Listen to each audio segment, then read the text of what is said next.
Les élections professionnelles dans le secteur enseignement démarrent à partir du 29 prochain par le sous-secteur enseignement maternel et primaire.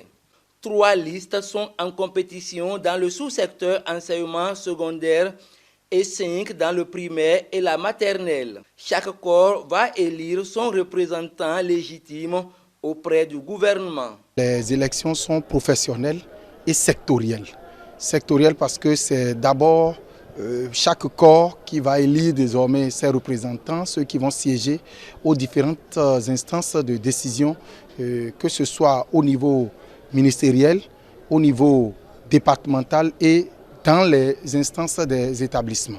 À l'enseignement maternel, nous aurons des élections sectorielles.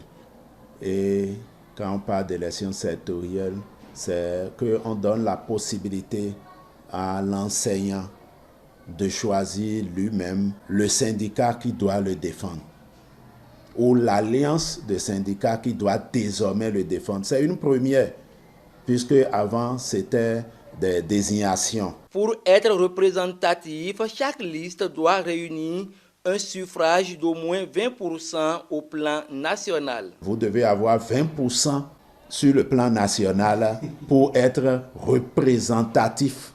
Ça veut dire que si votre alliance n'arrive pas à avoir les 20%, vous ne pourrez pas parler au nom des enseignants. Il est donné un quota d'au moins 20% pour chaque coalition afin donc d'être élu, retenu comme structure représentative.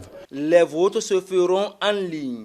Pour faciliter les opérations, la commission est appelée à corriger les irrégularités constatées. Il y a quelques irrégularités qu'il faut que la commission essaie de corriger avant l'ajout elle-même.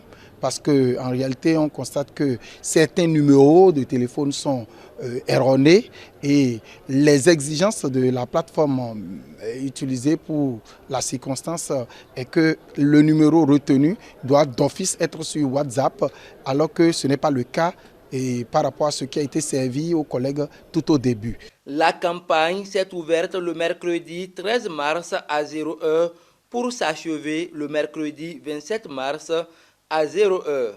Pendant 15 jours, les organisations syndicales en liste ont présenté leur programme et sollicité le suffrage des électeurs.